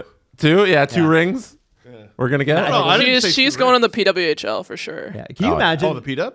Yeah. Can you imagine like it'll be like the Sutters, like all the Paciorettys make it? That'd be crazy. It would be cool. It'd be very cool. Hockey's a very family game that way. Yeah. It's like if you got those genes, you got those genes, man. Yeah. Anyway, love that, Jesse. I'm so glad you brought that up. Probably a good segue to say that Alan and I are recording together this afternoon Oh, in the good. studio. With Max Pacioretty's 5 kids. No, In studio? Yeah, Alan is in town. What? He went to the game last night and is having lunch or breakfast with Max Pacioretty as we record this. Are you supposed to be saying that? Well, yeah, it's fine now. He's his agent. When's he coming in? He's coming in like 2. I like. I get to see Alan today? Yeah. I didn't know that. Yeah. Okay. Isn't that cool? Yeah, it All is. right. Now I like let's- him. What the hell? Let's move on to some All right. other things. Something you should know, and we know this because CJ was looking for these jerseys. my The God. 4 Nations jerseys will not be available, if you can believe this, until mid-January. Dude, we started the show talking about the NHL and the strides it's making in catching the NBA. We really just talked about the NBA's quote-unquote ratings Well- failure. It's an opportunity, But you must seize the opportunity, isn't it? And the NHL does so many good things. Like, does the NHL do so many good things, or are people just really good at hockey? I think it might just be that, because then stuff like this happens that reminds me I wouldn't trust the people who run the NHL with a Tim's order. You're going to fuck it up. Like, I'm going to ask for 2 cream and you're going to get me like a peppermint tea or something. Like, They had time. how on earth So it's do you not miss the Christmas rush here? it's not an NHL issue. It's a Fanatics issue in that they have to prioritize the production of the NHL jerseys. It's their first time with the jerseys for the league, and the timelines are very short for them to get this thing going. So they didn't have enough time to produce it in time, Okay. Question then. which is bad foresight because Yeah. had Yes. some time to prepare for this. Question then. Can one company do friggin' everything? Probably not. What league doesn't Fanatics have a deal with? That the league doesn't exist. So they have a deal with the MLB. They have a deal with the NHL. Yeah. They have a deal with, like, are they involved in basketball? Basketball? Oh, that was Basketball? weird. What the? Jeez. Suffering thuckatash. Sorry. I taught it a putty tat. Anyway, that's an old reference. I'm old as fuck. No, like they like all I ever hear with jerseys is there's delays. Maybe one company shouldn't be doing friggin' everything. I think you got a good point in that maybe their production's a little taxed here, and this leads to jerseys for a tournament being available like weeks before the tournament and not available for Christmas when they should be available for Christmas. What was the one we heard the other day in the OHL? Certain teams in the O haven't even gotten their away jerseys yet. Yes. Yeah. That wasn't Fanatics though. no, it wasn't Fanatic. That was a different company. Oh, still. Yeah. Whatever. Like, yeah. Yeah. Yeah, because there was a switchover and they Yeah. weren't ready, so they've been wearing homes all day. I think screw that up. the switch. I don't know if it's screwing up. I think the switchovers from jersey manufacturers might be a little more difficult than we realize, and that there's a lot of processing involved. And usually you sign that deal a couple years out, so there is some lead up. But I think with the OHL, it dovetailed with the commissioner switch, and so maybe that deal didn't get done in time. That's what it feels like to me. I don't know. And I don't know if there's manufacturing restrictions as well. Like even if you sign a contract, are you not permitted to make those jerseys until a certain start date? For copyright legal reasons. Like I don't know. I don't know the inner workings of these contracts. I don't know. I feel like we criticize the PWHL for, they don't have a logo and they don't have this. And now there's the OHL thing, and now there's the World Cup of Hockey thing. And I just feel like this keeps happening, and actually maybe making jerseys is way harder than I thought. Yeah, that's what I was trying to drive home the point. Like there's probably a lot of steps in this process that we're not realizing that lead to these delays. Yeah, yeah. I would imagine that if they were to do it again, they would do it differently. Because I would be, if I was 12 years old or 10 years old, I would have been asking for a Team Canada jersey for sure. That would have been the only thing I would have wanted. And maybe you can buy in reserve, but it's not the same as getting it on the day. Now they're going to have to settle for a copy of Hockey Rants and Raves. HarperCollins. I know. Dylan Cozens is somebody that Elliot Friedman's brought up several times, and it made it into 32 Thoughts. And Dylan Cozens is a player that is, quote, wanted badly. Yeah, how come? Well, he's struggling in Buffalo. Oh, which yeah? means he hates Buffalo. First player to ever do it. And it can't be the Sabres organization. It has to be that he doesn't like Buffalo and wants to leave. Can I ask the Sabres, not fan base? No, ask the fan base too. No. Because the fan base will not relent on the Jack. No. My won't. question is for the Sabres and not their fans. Okay. Because I think their fans are with me on this one. What are you, fucking stupid? Are you going to do this again?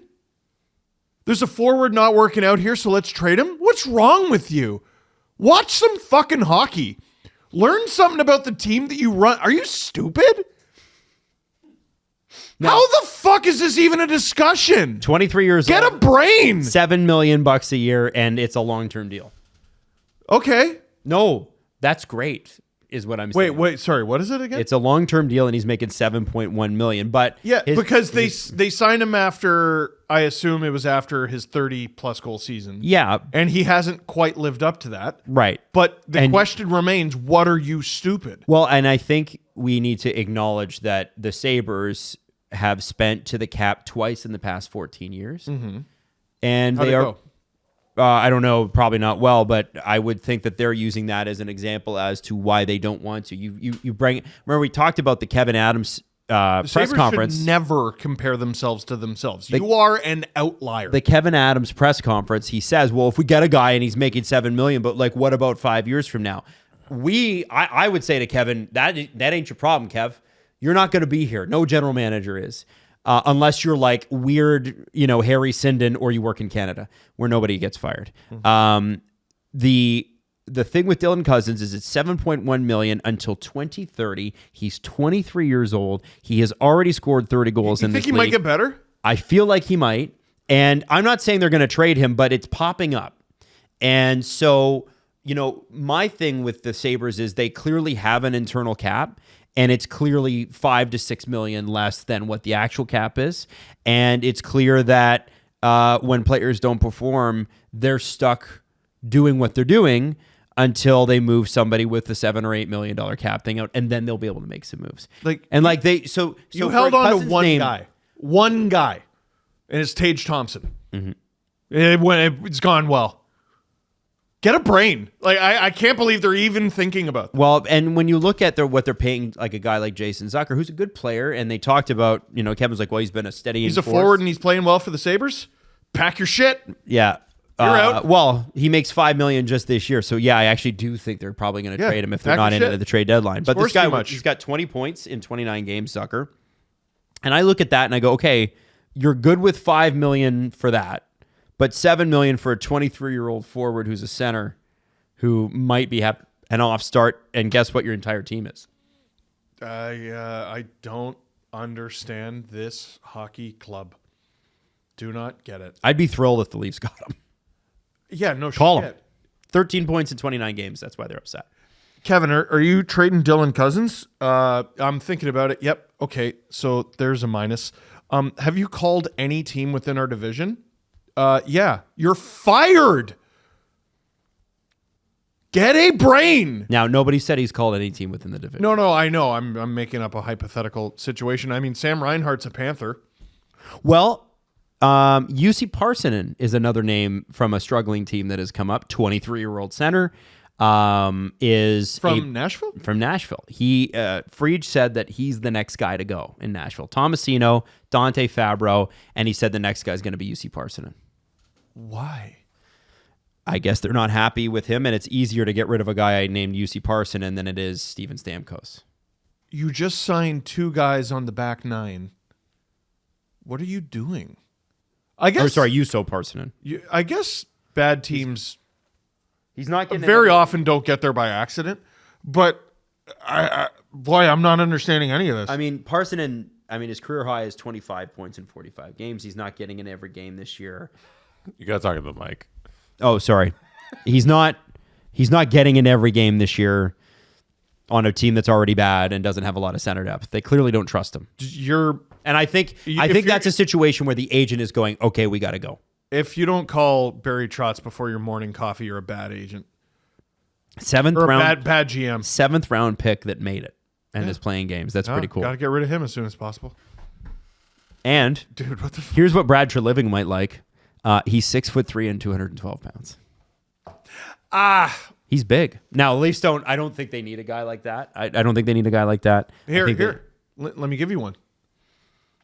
Robertson for Parsonen. How close is that to a thing? Like, how close is that to something that makes both could use a new sense? start? Now we're cooking. Right?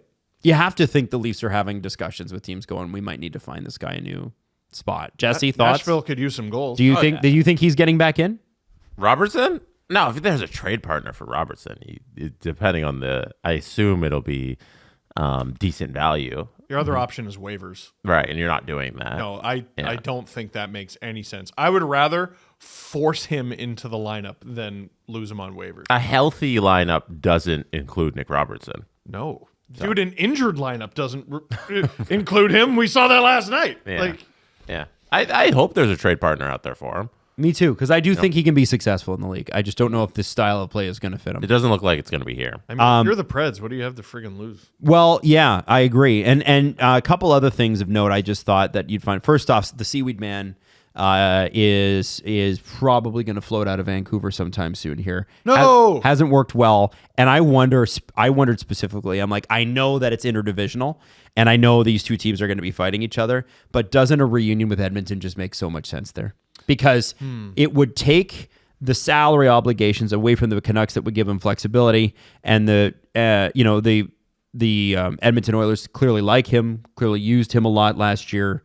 It just feels like that's where he should play. Is that a trade or waivers?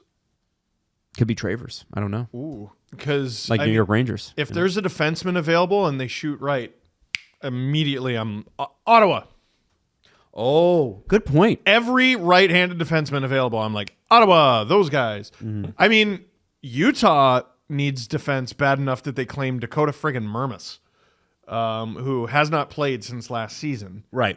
He played 3 games in the AHL on a conditioning stint. Unless they scouted him real hard in Toronto during those 3 games, which is possible, my guess is they're on the phone. Mm-hmm. Interesting. Last thing, I thought you guys would find this particularly interesting. At the Board of Governors meeting, a couple of team governors, according to Elliot Friedman, indicated if they have someone playing in the Four Nations who could be traded, they're going to try to make the move before the Four Nations. So that's well before the trade deadline. And the reason for that is John Tavares in the 2014 Olympics, and the injury he sustained kept him out the rest of the year. Right. And I think that torpedoed the Islanders' chances at the playoffs. Oh, no, they went to the playoffs that year, didn't they? They missed. I want to say they narrowly missed. Right. And so their thinking is if he gets injured, if so-and-so gets injured in the Four Nations, that's worse somehow than them getting injured in the NHL, which is hilarious. But that seems to be well, it is the same shit. It's hosted by the NHL and the NHLPA with NHL players. But it's not my club team, so... Right. Islanders did not make the 2014 Stanley Cup playoffs. Okay. So it's 15-16 they went to the second round? 15-16. Had to be. Where Tavares scored the overtimer. Anyway, I don't remember. Yeah. So, long story short, that might mean that some big names are on the move before the trade deadline because those are good players. And they all have Italian last names. No? No. You don't want to do that bit? Well, okay, so there's a rumor out there, and it's unconfirmed, and it's probably not even possible, that the NHL is pushing the IIHF and the Olympics to allow players of Italian ancestry to play for Team Italy in Milan when the Olympics go there next year, because it would make the Italian team instantly pretty competitive. Now, Steve, instead of hanging out with his kids... decided at 5:30 in the evening when he found out about this to put an entire list of Italians. I'll have you know, together. One of them was in bed and the other was watching TV. Oh, okay. All right. So go through your list. Team. Who's on the team, Steve? So this is the preliminary team that I came up with: Gabe Velarde, Marco Rossi, Kyle Palmieri. Yes, Marco Rossi plays for Austria. Shut up. Cole Perfetti, Macklin Celebrini, Tyler. Does he have Italian heritage? Okay, so I looked it up and people were like, he's Austrian. And I go, wait, Rossi must be an Italian last name. And I Googled it. Not only is it an Italian last name, it is the most common surname in Italy. Tyler Bertuzzi, Ryan Donato, Frank Vetrano, Marcus Foligno, or Nick, Adam Fantilli, Andrew Mangiapane. On defense, Team Sword of Italy is a world of hurt on defense. Dante Fabro, Mario Ferraro, Victor Mancini. We finally got to a point where I had to put their first names. Victor Mancini, Brandon Carlo, Mark Delgazo, Robert Bortuzzo, and Annette Sebastian Casa, and Mikey DiPietro were my goalies. Now, people were pointing out that there are players with non-Italian sounding last names who are Italian as well. You mean like Glyn? Like Glyn, yes. And you know what should have been the clue? Vinny Desharnais? Trocheck. Oh, is he Italian? Vinny Trocheck apparently his Nona like makes stuff at like Christmas time or whatever. I just want for to his say, teammates. when you initially made your list, Yeah. you didn't do any research on people who might be Italian. No. I just looked at the last You just names. clicked on, oh, that's an Italian sounding last name, and threw them on the team. Italian. I'm pretty sure I went 20 for 20 though.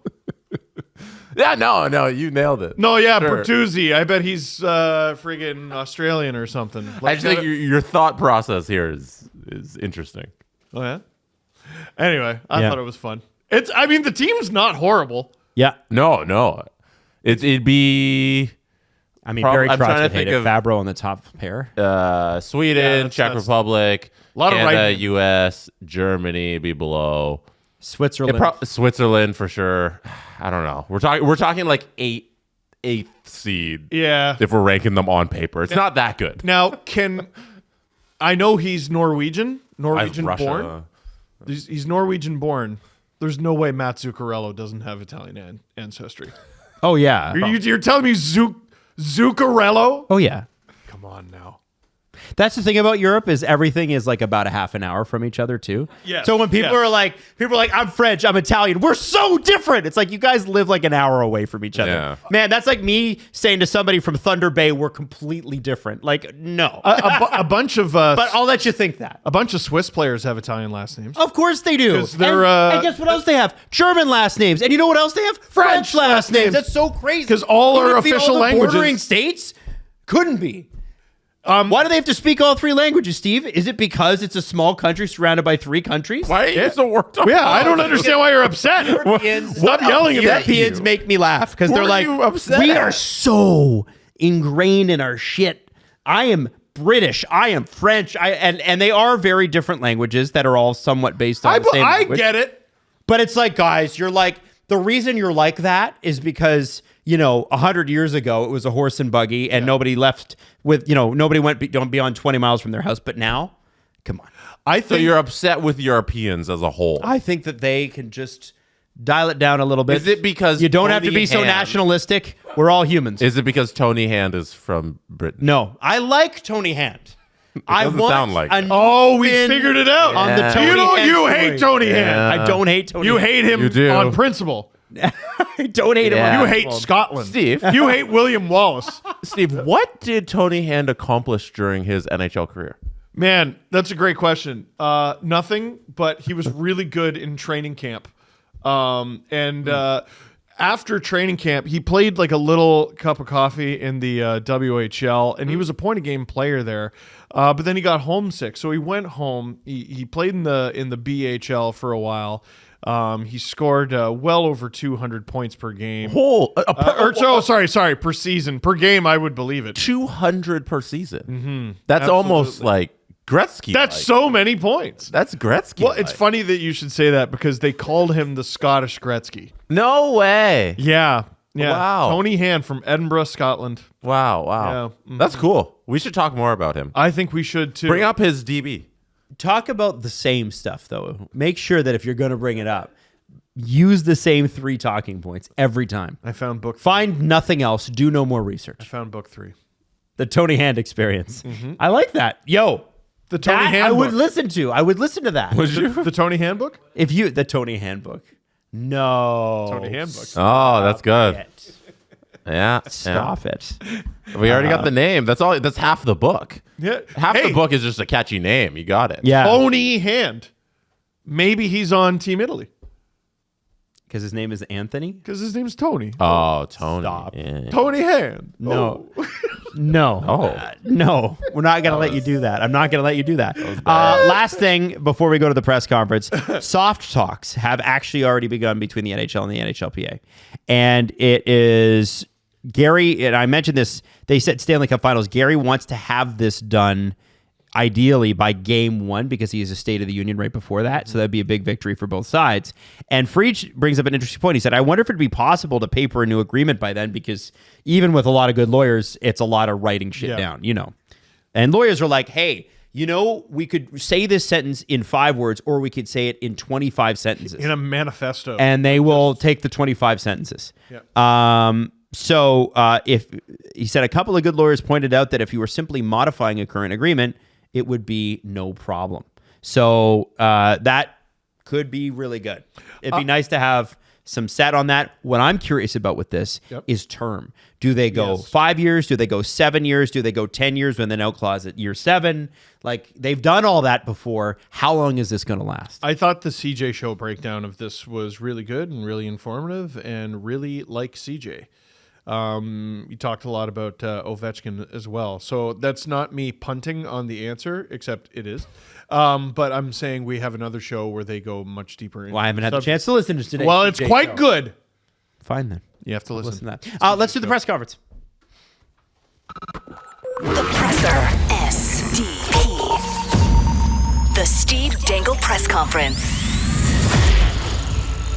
I got a tweet from F. Gogan on Twitter. They tagged me in an article from The Athletic from a guy named Down Goes Brown. Never heard. And they said, would be a great topic for the show. And I think it'd be a good topic for the press conference. And I'm not going to do the whole thing, because that's just... If it's Down Goes Brown, it would take us a whole podcast. I know that. But Down Goes Brown decided to rank Mark Messier NHL Leadership Award winners. He's such a shit. By how poorly they held up. He's such a shit. I love him. I love him. Now, the reason I got tagged in this tweet is because this show, the Steve Dangle podcast, has a history with the Mark Messier NHL Leadership Award. In that, we discovered, what was it, last season or year before, that this is just an award that Mark Messier is the only voter on, and he simply gets to name a guy and give him an award. Yeah. It is an official NHL trophy that's done by one human, and he just says, this season, you get my award. And we all imagine freaked if out. the Hart was just awarded by Gretzky? And we all freaked out about how ridiculous that is. So now Down Goes Brown, who's probably also stumbled on this little-known fact, and he has ranked how poorly the Leadership Award winners have held up. So let's do the top 5 here. At number 5, Shea Weber, who won it in 2016. Down Goes Brown wrote, was it a weird pick at the time? Not really. The offer sheet thing was weird, but it had been years ago. And by 2016, Weber was well respected as one of the league's best defensemen. He was also very, very clearly a Predator for life. The Predators I love his traded writing. him. I love his The writing. Predators traded him a week after he won the Messier Award. That's how great the Messier Award held up. You know what? I criticized Mark Bergevin for trading Subban. Where's David Poyle's criticism after trading the Mark Messier Award winner? What are you, stupid? Captain for life. Number 4 is Steven Stamkos in 2023. Oh. Was it a weird pick at the time? Only in the sense that a lot of us were surprised to realize Stamkos hadn't won it already. And then he wrote, but then Stamkos lasted only one more year in Tampa. And if you remember that September, So 2 months after he wins it, Jesse. his general manager refused to negotiate with Well, him. he shows up to camp and goes, what the fuck? Yeah, the leadership months. award winner shows up and publicly accosts management. That's hilarious. So, and then Down Goes Brown writes about how he left the next summer, as we all know, and the Lightning would rather have Jake Gensel. he so regularly writes stuff that just it's so good it makes me angry. I know. Number- I'm upset at how talented he Number is. 3, It's crazy. number 3 is Matt Sundin, who I didn't know won the award in 2008. Yep. Was it a weird pick at the time? That depended on who you believed. The story here actually starts in 07-08, which saw the Leafs headed for their third straight playoff miss. General manager John Ferguson Jr. had been fired, and interim replacement Cliff Fletcher, In his late 70s. decided to finally pull the trigger on a long overdue He retired rebuild soon after. that would include his veteran captain, Sundin, who had a no-trade clause, though. After a few days of dramatic deliberations, he invoked it to block any deal. Right. So in the middle of winning, it was the first time a player had won the Messier Award and then never played another game for the team he was honored for leading. But not the last. Checks notes 2-year history of the award, but somehow would not be the last. Wow. So Sundin won the award, never again played for the Toronto Maple Leafs. Jeez. Unbelievable pick, Messier. You're doing so good. You've done so good with this award. Should definitely have an award where you just get to pick a guy. The only guy. Daniel Alfredsson, in 2013, won it. Was it a weird pick at the time? Somewhat, mainly because Alfredsson had recently made headlines by answering probably not when asked if the Sens could come back from a playoff deficit. Is that leadership? I don't think it sounds like it, but I am not Mark Messier. Right, Sean McIndoe? Days after winning the award, after winning the award, Alfredsson shocked the hockey world by bailing on the Senators once free agency started, signing a 1-year deal in Detroit. So Alfredsson won the award. A week later said, you know what? Enough of being a leader of this team. I know I won an award for it. I am now a Red Wing. I like the next sentence. In explaining his decision to leave, he alluded to the Senators reneging on an under-the-table deal that surely sounded like cap circumvention, which the team had to publicly And deny. number one on the list, Jacob Trouba, who won the award last, I guess it would have been June. Yep. Last end of June, July. And we all know what happened with Jacob Trouba come August when his general manager said, screw your family, I want to trade you. And Jacob Trouba said, no, I'm not going to move. And then now we reach a point where Jacob Trouba... They said, still screw your Jacob Trouba is no longer the captain of the Rangers. He is no longer on the Rangers at all. He is a Anaheim Duck. And that is the history of the Leadership Award. The magic of the way Sean writes an article is that he doesn't do it like when Steve Simmons writes an article, he is very clearly stabbing somebody and twisting the knife, right? Like there's a barb, and that's what Steve Simmons does. He fires barbs, and people love that. They've loved him for years for that. And he's got some crazy takes, and I disagree with most of them, but you cannot deny the man's success. Sean taps you on one shoulder and walks by. Well, he goes, hey, have a look at this, and just leaves. And if you look at Sean's articles, they've all got he doesn't need a bibliography. He's got hyperlinks to everything that he mentions. And he'll make like a comment and you'll be like, I vaguely remember that. And it'll click through to an article and you go, oh my God, I forgot about this completely. Dude, please buy my book. I have a family and a mortgage, but he regularly just makes me want to crumple up everything I've ever written. Yeah, he's amazing. And throw it in the garbage. Amazing. Like, he's so friggin' good. And the thing about Sean is he's been doing it a LeBron James level for so long. Like I remember reading Sean like way back, like a decade now, and he's still cooking up great stuff. So definitely read all of his content in The Athletic. Yeah, he made a Big fans. YouTube video with Bloggy Salming about the Canadian roster for the 2010 Olympics. How long he's been doing it? He's been at this a long time. Yeah. And at an elite level. So last thing I just want to do here is shout out some performances from last night, because last night was a wild night in hockey. It was. The NHL, the worst scheduled league in the world, loves scheduling everybody on one night, and then next night we get 2 games. So consistently we get this like tonight there's 1 game. Sens play the Hurricanes, hot action there in Carolina. And last night we got 14 games. So last night amongst the 14 games, we got a 9-2 win by the Penguins. We got a round of applause. Big applause. You know what? It's time for the question. Adam, how come you haven't acknowledged that the Penguins are good yet? They just beat the other last place team in the NHL. Hey! That's so crazy. Hey! No, there Man, were... I'm sorry, Pittsburgh. You're didn't right. expect this. Hey, can I just add to that? Oh. John Bucci-Gross from ESPN tweeted this. Jake Gensel had a hat trick last night. Yes.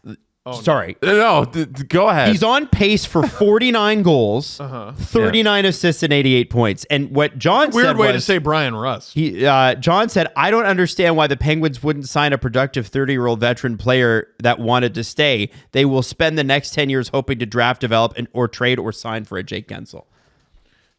Damn. Okay. I think he listens I don't know, man. Maybe there's no plan, Steve. Adam, I Jesse? think John Buccigross listens to our show, but only the parts where you're talking. So the Pens lit it up last night, and that's a team that can't score at all. Cannot score. Can't stop a puck. They can't do anything. But last night they showed what they can do against a not great Montreal team right now. Penguins fans, I'm not doing this. No. Good for you. Hey, man. No, that's good for them. If they meet in the playoffs, I give that series to the Pens 10 out of 10 times. If they played Montreal. Yeah. Okay. You know what happened last time they met in the playoffs? Montreal. The Pens win was one of 3 giant drubbings last night. The second one is the one Adam mentioned adjacently. The Tampa Bay Lightning beat up on the Calgary Flames. And Adjacently. 8-3 was the final score, and Nikita Kucherov had 5 points. Which is a shame because Kadri scored like one of the sexiest goals of this season. Sorry, not 5 points, 5 assists, 6 points. Oh my God. And Nazem Kadri in the middle of all that hopped over a man, did a 360 spin, scored a goal, and they lost 8-2. I know. So ass. The most insane goal of all time. That's so leafy. It reminded me of, and I was going to tweet it, but I didn't. It reminds me of. Do you guys ever know the Los Angeles Angels tweet that went viral the whole time they had Shohei and Mike Trout? Yes. There's one that everybody just screenshots and quote tweets whenever the Angels do anything. It'll be like, Shohei Ohtani just set a record that Babe Ruth once had in 1932, and Mike Trout had 5 home runs in the Angels' 7-3 loss. Yeah, that's hockey Twitter's Matt Tomic. And he said every time I see the Angels highlights, it's Mike Trout hit 3 home runs and raised his average to 528, while Shohei Ohtani did something that hasn't been done since Tungsten Arm O'Doyle of the 1921 Akron Groomsmen as the Tigers defeated the Angels 8-3. Yes, so that's so good. That's one of the best baseball Twitter memes that's gone around the last couple of years since that tweet went viral. And brilliant. Kadri's goal last night reminded me of that moment where everyone's like, "Oh my God, this Kadri goal!" The Flames lost 8-3, and everybody's like, "Hey, the Flames are still over 500." No, they're not. In sport, Are they over Bettman 500? Sport, there's wins and losses, and they've lost more than they've won. There are Bettman losses in the NHL though, which have allowed them to not. The Flames are 14-11-5. So They're not 500. Adam's upset at that. Akron Groomsmen. The last big defeat was the Edmonton Oilers, who, after a slow start, we were talking like, oh, they did it again. They're back to where they should be. They're fine. They beat up the best team in the National Hockey League, the Minnesota Wild, 7-1. Wow. And I would like to file a formal complaint, Zach Hyman, you friggin' piece of crap. What happened? So Draisaitl shot the puck at an empty net. Hyman was standing in front, so uncontested that he tried to get out of the way, and the puck accidentally hit his stick, so it counted as his goal, taking away a goal from my fantasy player, Leon Draisaitl. How dare you? Leon Draisaitl had a goal and 3 assists. Why are you complaining? Because he could have had 2 goals and 2 assists, which is worth more. Surprisingly, amongst all of that, Connor McDavid only 2 assists. Wow, what a bum. You beat a team 7-1. You only get 2 assists from Connor McDavid. Is he washed? Bum. You have to ask the question. And the last thing that we must discuss, and we cannot go a single moment longer without the most important thing that happened in the National Hockey League last night, because it is like Halley's Comet collided with the moon. Oh, wow. Scott Lawton had 4 fucking goals in one game. He had 4 goals? It is... Wait. Hit him with the 4 like Lawton Matthews. One of the most unlikely things that I've ever seen on a NHL ice rink. Scott Lawton scored 4 goals. Now, did they win? They won 4-1. Good. He scored all of the goals for Philadelphia. That's unbelievable. But 2 of the goals were empty nets.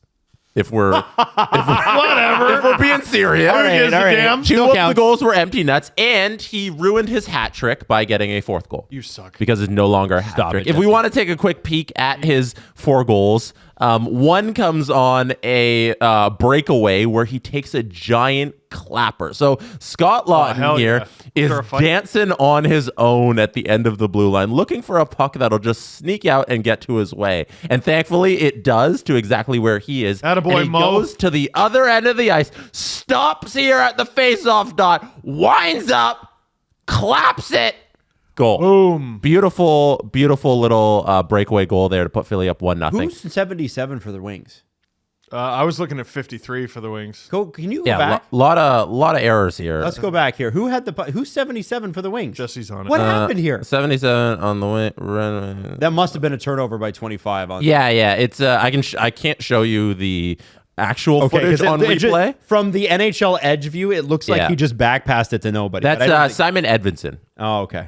Matt, if you want to pull that off, I'll show you guys if you actually want to see like do what wanna see happened on that turnover. I- I can show you this the highlight here. It's not the worst thing in the world. Not as egregious as it looks. Yeah, so here it is. The turnover happens here. It's just it kind of skips by a little poke and it goes. You know, great. like Still I don't not- know how Jesse, much. I'll be honest with you, that's not great. That's It's not very great. No, destroying. but I can't see on this camera angle how much the player got the puck. So you'll see here. No, it doesn't. It doesn't even go back to see because you know how the boards is like in the way. Oh, okay. It's fine. You can see. We're you one can't goal really in see. here. Yeah. We're one But- goal into no, 4. but, like we're just talking. Nah. What's wrong? You got somewhere to be? Well, we got Your two arms, other babe. we got shows Yeah. real So quick, but- next one, you asked to see it. No, I I was did. showing you what you asked, and then I you did. stopped You did. looking. You're right. So I don't know what to do here. going. The next one was the shorthanded try by Scott Lawton. It's a little break.